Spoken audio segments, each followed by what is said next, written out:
Everyone. सो आज हम bitcoin की एनालिसिस करने वाले हैं और क्रिप्टो मार्केट में जो है नेक्स्ट पॉसिबल मूवमेंट्स क्या हो सकते हैं उसके बारे में डिस्कस करेंगे। सो रिसेंट डेज मार्केट बहुत ज़्यादा साइडवेज रहा। डाउन साइड की मार्केट लिक्विडिटी कलेक्ट करने आया। जो आपको एक एरिया मैंने बताया था कि 57 के अराउंड हो सकता है मार्केट 57 तक आए एंड देन उसके बाद में एक बड़ा सा रिवर्सल हमें देखने को मिले। बट मार्केट जो है 7 से थोड़ा ज़्यादा बिलो गया, 56 600 पे गया एंड देन यहाँ से हमें एक रिवर्सल देखने को मिला। बेसिकली 4 हावर्स में यहाँ पे एक बहुत ही अच्छा एरिया था, बहुत ही अच्छा एक लिक्विडिटी एरिया था जो कि रिसेंट यहाँ पे एक कैंडल्स को स्विप करके मार्केट जो यहाँ से हल्का-सा लिटिल बिट एक ऑर्डर फ्लो बना के मार्केट एक क्विकली अप ट्रेंड में गया था। तो इसकी वजह से ये वाला जो एरिया था 56 600 ये एक अच्छे तरीके से यहाँ पे मार्केट को सपोर्ट दिया एंड देन बीटीसी यहाँ से हमें एक अप ट्रेंड में देखने को मिला। तो अब यहाँ पे क्या नेक्स्ट पॉसिबिलिटीज़ हो सकती है मार्केट के लिए? वैसे अगर मैं बिग टाइम फ्रेम्स की अगर मैं पहले बात करूँ तो मंथली के अकॉर्डिंग हमें इंडिकेशन बिल्कुल क्लियर है, बिल्कुल यहाँ पे शो हो रहा है कि मार्केट जो है only and only up direction की तरफ हमें इंडिकेट कर रहा है कि नेक्स्ट मंथ जो है मार्केट जो है अप डायरेक्शन के अंदर ही यहाँ पे रहने वाला है। ओके? इसका मैं आपको यहाँ पे बता देता हूँ। जैसे कि मंथली चार्ट है आप देख सकते हो। तो यहाँ पे क्या हुआ कि मंथली ये जो यहाँ पे एक सेलिंग कैंडल है, इसको ध्यान से देखोगे तो ये जो एक इंटरनल कैंडल है, मेजर कैंडल रिसेंट वाला कैंडल है, ये ब्लैक वाला एक इंटरनल कैंडल है। अगर आप ध्यान से देखोगे तो आपको यहाँ पे अ,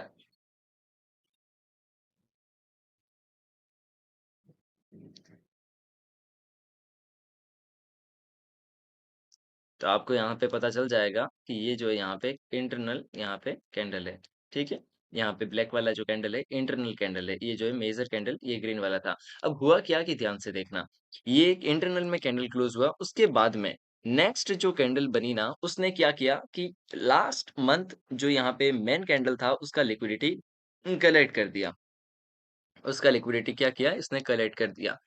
अब इसने कलेक्ट कर दिया और ये जो है यहाँ पे कैंडल क्लोजिंग 10 डेज़ लेफ्ट है और अगर ये कैंडल क्लोजिंग वैसे तो साइन तो इसने दे दिया है कि मार्केट यहाँ से इसका बुलिश है, बट अगर इन केस 73,800 के अबव ये मंथली कैंडल क्लोजिंग हमें देखने को मिलती है, तो और भी बुलिश है मार्केट का सिनेरियो कि हमें जो है easily market in upcoming days market जो है हमें 80,000 के टुवर्ड्स देखने को मिल सकता है। और अगर मैं वीकली की बात करूँ वीकली टाइम फ्रेम के अकॉर्डिंग भी मार्केट ने जो यहाँ पे रिसेंट इस कैंडल का मेजर जो यहाँ पे एक लो लगा था उसकी लिक्विडिटी मार्केट ने जो यहाँ पे कलेक्ट कर दी है। ये कलेक्ट कर दी यहाँ पे लिक्विडिटी एंड देन उसके बाद में हमें एक प्रॉपर पुल बैक देखने को मिला है। अगर इन केस जैसा कि ये चार्ट है, अगर इन केस यहाँ पे करेक्शन आता है तो यही एक एरिया है जो इसके लिए करेक्शन वाला एरिया रहेगा। और अगर मैं इसमें भी आपको फिल्टर करके दिखाऊं तो कुछ एरियाज यहाँ पे बनेंगे, ठीक है? यहाँ पे प्रीमियम एंड डिस्काउंट रेंज हम निकालने की कोशिश करेंगे, उसके बाद में यहाँ पे कुछ एरियाज़ बनेंगे, जो यहाँ पे इसके लिए थोड़े बेटर रेजिस्टेंस रहेंगे। इसमें हम कुछ फ़िल्टर कर सकते हैं एरियाज़ को कि यहाँ पे कौन-कौन से मार्केट के लिए थोड़े स्ट्रॉन्ग जो है यहाँ पे मोस्ट पॉसिबिलिटी है कि मार्केट अगर इन एरियाज़ को क्लियर कर देता है, तो 80,000 के टुवर्ड्स हमें देखने को मिलेगा। और मार्केट ने मंथली के अकॉर्डिंग साइन कन्फर्म करने के लिए 10 डेज़ लेफ्ट है। वैसे आई थिंक सिग्नल दे दिया है मार्केट ने ऑलमोस्ट और वीकली के अकॉर्डिंग इसने सिग्नल दे दिया है रिवर्सल का और डेली के अकॉर्डिंग भी मार्केट ने जो यहाँ पे सिग्नल दे दिया है रिवर्सल का, ठीक है? तो अब अगर पुल बैक आता है, तो पुल बैक के लिए कहाँ पे बाइंग करें? पुल बैक अगर इन केस आपको देखने को मिलता है, तो ये पूरी एक होल रेंज है, एक वापस बाइंग के लिए 65 से 60 अब इसको फ़िल्टर करके कुछ इसके इंटरनल एरियाज़ हम निकाल सकते हैं, ठीक है? अब डेली टाइम फ्रेम में मैं जाके आपको दिखा देता हूँ, तो डेली टाइम फ्रेम के अकॉर्डिंग अगर आप देखोगे, तो ये एक जो रेंज है अभी के लिए एक यहाँ पे मार्केट में एक हल्की-सी रेजिस्टेंस रेंज है, कौन-सी 71 100 से 72 600 वाली, ठीक है? ये जो है यहाँ पे ये कर दो आप 71 300 से 72 600 ये जो रेंज है ये अभी मार्केट के लिए थोड़ी-सी परेशान करने वाली रेंज रहेगी, ओके? और मार्केट वापस पुल बैक करता है, तो फिर जो है मार्केट के लिए वेल बाइंग, गुड बाइंग ये पूरा होल रेंज आपको देखने को मिलेगा और इसमें भी अगर मैं बात करूँ तो ये रेंज मुझे सबसे ज़्यादा स्ट्रॉन्ग नज़र आ रही है। कौन-सी? 64 400 से 63 200 ठीक है? 64,400 से 63,200 यूएसडीटी ये रेंज मार्केट के लिए बेटर रेंज है और बहुत अच्छी रेंज है, ठीक है? 4 हावर के अकॉर्डिंग मार्केट स्ट्रक्चर्स आप डिज़ाइन कर सकते हैं कि यहाँ पे रिसेंट मार्केट ने लिक्विडिटी ली, उसके बाद में यहाँ पे मार्केट ने इंडिकेशन दे दिया हमें यहीं से यहाँ पे रिवर्सल का, ठीक है? उसके बाद आप स्ट्रक्चर ड्रॉ करके यहाँ पे कंटिन्यू इसमें ट्रेड कर सकते हैं, ठीक है? और अभी जो इसके लिए ये वाला एरिया एक रेजिस्टेंस है, इसमें फ़िल्टर किए जाए तो इतना स्ट्रॉन्ग नहीं है वैसे, ठीक है? यहाँ पे 1 हावर में जाके मैं कुछ एरियाज़ फाइंड कर देता हूँ अगर हो तो, ठीक है? इतने स्ट्रॉन्ग एरियाज़ मुझे ज़्यादा नज़र नहीं आ रहे। तो आप इसमें इंटरनल में जाके देख सकते हैं कि यहाँ पे अगर मार्केट कोई इंटरनल में लोअर लोज़ क्रिएट करना स्टार्ट करता है, तो मे बी छोटा-सा पुल बैक कर सकता है। और अगर मार्केट इस एरिया को क्लियर कर देता है, तो फिर chance pull back and then upside में, ठीक है? कुल मिला के मार्केट सिनेरियो बुलिश है और बहुत ही ज़्यादा बुलिश है, ठीक है?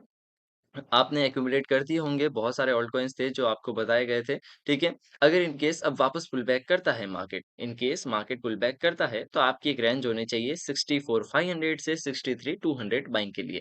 और अभी के लिए रेजिस्टेंस ये होना चाहिए आपके माइंड में 71,300 से 72,600। इसके अबाव सीधा 81, 80,000। और जहाँ तक मैं एक अंदाज़ा लगा पा रहा हूँ कि मंथली के अकॉर्डिंग मुझे इंडिकेशन लग रहा है कि ईज़िली 1 या फिर 86 के टुवर्ड्स भी हमें मार्केट देखने को मिल सकता है। 84, 86 के टुवर्ड्स भी हमें मार्केट देखने को मिल सकता है, ठीक है? तो ये बीटीसी की एनालिसिस रहेगी।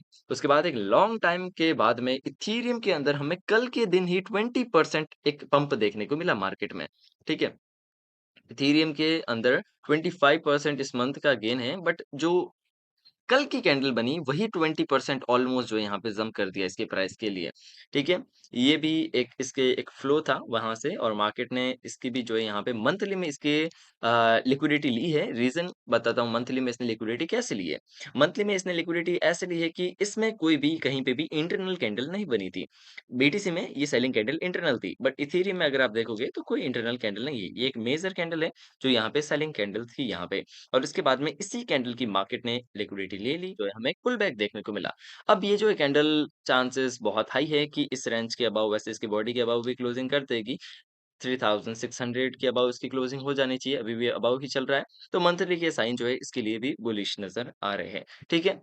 और इसने अपना जो सेलिंग जो एरिया था, जो इसके लिए एक हर्डल एरिया या फिर एक डिफिकल्ट एरिया था जो इसने पास कर दिया है। अभी अगर मैं बात करूँ तो इसके लिए डिफिकल्ट थोड़ा-सा यहाँ कहीं देखने को मिल सकता है कि 3900 से 4100, ठीक है? ये जो है इसके लिए थोड़ा-सा डिफिकल्ट हो सकता है, ज़्यादा नहीं। ओके, बट वीकली के अकॉर्डिंग मार्केट ने लिक्विडिटी कलेक्शन कर दिया है, तो यहाँ से रिवर्सल इंडिकेशन है हमारे लिए। और अगर वापस पुल बैक अगर ये रिवर्सल करता है, तो हम डेली के अकॉर्डिंग किस एरिया में बाइंग के लिए जा सकते हैं। तो फर्स्ट जो रेंज निकल के आ रही है, वो ये वाली रेंज है कि आप इस रेंज में थोड़ा बहुत देख सकते हैं चांसेस बाइंग के अराउंड 3550, ये एक रेंज है जो आप बाय के लिए देख सकते हैं। और अगर इन केस बीटीसी अगर आपका आता है डाउन साइड में, अगर आपका बीटीसी डाउन साइड में आता है तो ये एक फ्लो रहा। ये एक फ्लो है यहाँ पे, इससे थोड़ा-सा अबाव देख लेना। मतलब कि मार्केट जो आपको 3220 से 3100 वाली रेंज तक बाइंग के लिए देखना है, ठीक है? ये जैसे कि 2 पॉसिबिलिटीज़ हैं। ये बहुत ज़्यादा पॉसिबिलिटी है कि मार्केट जो है यहाँ पे क्या करेगा कि यहाँ कहीं टैप करे, पुल बैक एंड देन यहाँ से कंटिन्यू अपसाइड में चला जाए, ठीक है? इन केस अगर बीटीसी एक रिएक्शन करके 64 वाली रेंज में आता है, तो फिर पॉसिबिलिटी हाई है कि मार्केट इस रेंज में टैप करे एंड देन हमें करेक्शन देखने को मिले और मार्केट अपसाइड में चला जाए, ठीक है? तो ये पॉसिबिलिटी बहुत ज़्यादा है। कुल मिला के आपको बाइंग कहाँ करनी चाहिए इथेरियम के अंदर? वैसे तो बिलो ही कर देनी चाहिए थी, जो मैं सजेस्ट कर रहा था आपको एरियाज़ के यहाँ भी खरीदो, यहाँ पे खरीदो। मैं आपको अच्छे एरियाज़ ही बता रहा था बट मिस आउट हो गया है, तो आपकी बाइंग होनी चाहिए इस रेंज में और फ़िल्टर करके देखें, तो 3600 पे एक 3550 के अराउंड, ठीक है? और उसके बाद सीधी आपकी बाइंग होनी चाहिए 3100 फिफ 130 और 3220, ठीक है? ये जो इथेरियम के लिए बाइंग रहेगा। एक लास्ट कॉइन मैं कवर कर देता हूँ, ये अभी आने वाले दिनों में बहुत ज़्यादा चर्चाओं में आने वाला है ये वाला कॉइन, तो इसकी एनालिसिस मैं अभी आपके साथ में शेयर कर देता हूँ, ठीक है? 1 मिनट हाँ, इसका जस्ट चार्ट में मेरे को जो चार्ट देखना है वो ओपन करता हूँ, ठीक है? ये जो कॉइन है डॉज कॉइन, डॉज कॉइन। और डॉज कॉइन की कुछ इंटरनल न्यूज़ समझ सकते हो आप। डॉज कॉइन की कुछ इंटरनल न्यूज़ जिसके बेस पे मैं आपको कहूँगा कि इसको एक्यूमुलेट करें, होल्ड करें, टारगेट बड़े हैं और उम्मीदों से ज़्यादा बड़े हैं। इसके अंदर एकदम परफेक्ट एक एरिया काम किया जो मैंने आपको सिखा रखा है। वो है पावर विक। पावर विक कब काम करता है जो मैंने आपको बता रखा है।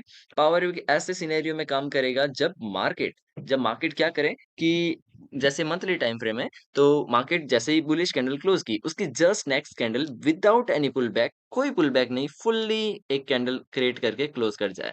तो यहाँ पे क्या हुआ, किसी भी एक साइड मिनिमम विक नहीं होनी चाहिए, तो वो पावर विक वाला एरिया क्रिएट हो जाएगा। और अगर दोनों साइड ही विक नहीं है, तो और भी बढ़िया। मतलब जैसे यहाँ पे विक है और यहाँ पे भी नहीं होती और बिलो तो है भी नहीं, तो और भी बढ़िया। बट यहाँ पे एक साइड है तो भी चल जाएगा काम, यहाँ पे बिलो विक नहीं है। तो ये हमारा एक पावर विक वाला सेलिंग एरिया बन गया, जो इसका पावर विक वाला एरिया था, ठीक है? तो इसमें भी अगर आप मंथली में जाओगे तो देखोगे तो एक शानदार पुलबैक है। इसका मेबी 0.22 तक भी आ सकता है आने वाले 10 दिनों के अंदर। आपको इज़िली 0.22 तक देखने को मिल सकता है, ठीक है? ओके, सो वीकली के अंदर भी लिक्विडिटी लेके गया है मार्केट इसका, ओके। और इसका जो टारगेट है, जो मैं आपको बता रखा है कि मिनिमम जो है यहाँ पे मैं इसके टारगेट 0.45 के अराउंड देख रहा हूँ, 0.45 मिनिमम है। और इस ईयर के एंड तक या फिर पेमेंट गेटवे आने तक डॉजकॉइन आपको इस बुल रन में $1 या $1 के अबव भी देखने को मिल जाएगा। और ईज़िली आपको $1 के अबव देखने को मिलने की बहुत ही ज़्यादा पॉसिबिलिटी बन रही है मेरे एनालिसिस के अकॉर्डिंग, ठीक है? और यहाँ पे लिक्विडिटी ग्रैब की इसने मार्केट की और उसके बाद में जो इसके नीचे कुछ थे ब्लॉक्स के एरियाज़, वहाँ से मार्केट जो है यहाँ पे रिवर्सल हुआ, ठीक है? अब जो यहाँ पे इसके अंदर कहाँ पे बाइंग बनती है, तो वैसे इसने एक बाइंग वाले सेटअप्स डन कर दी है ऑलरेडी पुल बैक पे। और अभी जो इसकी नेक्स्ट बाइंग बनेगी इसकी above closing and then pull back देता है। तो पुल बैक में आप देखना ये एक रेंज रहेगी, इसके लिए एक पूरा फ्लो रहेगा जिसमें आपको डेली के अकॉर्डिंग बाइंग में चलना पड़ेगा। वैसे बीटीसी पे नज़र रखना, जब भी बीटीसी इस पुल बैक दे तो आप इसमें भी बाय कर देना। इसमें 2 रेंज है आपकी बाइंग के लिए, फर्स्ट रेंज मैं आपको बताऊँ तो ये वाली रेंज रहेगी 0.14, 0.14 एक शानदार बाइंग है इसके लिए, आपके लिए।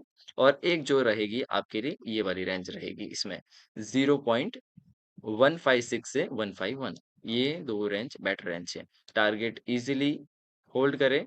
और ये वैसे फ्यूचर्स पोज़ीशन में नहीं बता रहा हूँ, मैं सारी इक्विटी सपोर्ट की पोज़ीशन बता रहा हूँ, ये अपने माइंड में रखें। फ्यूचर के लिए अपनी सेल्फ एनालिसिस करें और अपना स्टॉप लॉस डिसाइड करके ही ट्रेड लें, ठीक है? तो ये सब जो है यहाँ पे एनालिसिस रही। और नेक्स्ट वीडियोज़ आपकी लर्निंग की जल्दी आएगी। और कोर्स का अनाउंसमेंट मैं जो है टेलीग्राम पे करने वाला हूँ, तो टेलीग्राम चैनल अपना जॉइन नहीं किया है, तो one word trading Telegram channel join कर दें। लिंक आपको डिस्क्रिप्शन में मिल जाएगी। और जॉइन करने के बाद में आपको अनाउंसमेंट का यहीं पे देखने को मिलेगा कि जो मैं नया बैच स्टार्ट करने वाला हूँ 2024 के लिए ट्रेडिंग का, उसकी टोटल जो यहाँ पे कितनी फीस, क्या एंट्री कब रहेगी और कैसे क्लासेस होगी, सब कुछ मैं अभी अपडेट देने वाला हूँ। उसके लिए मुझे टेक्स्ट करना पड़ेगा, जो मैं अभी आपको डिटेल शेयर करूँगा। तो okay, one word trading link description में। ओके, तो फिर मिलते हैं नेक्स्ट वीडियो के अंदर, तब तक के लिए गुड बाय एवरीवन।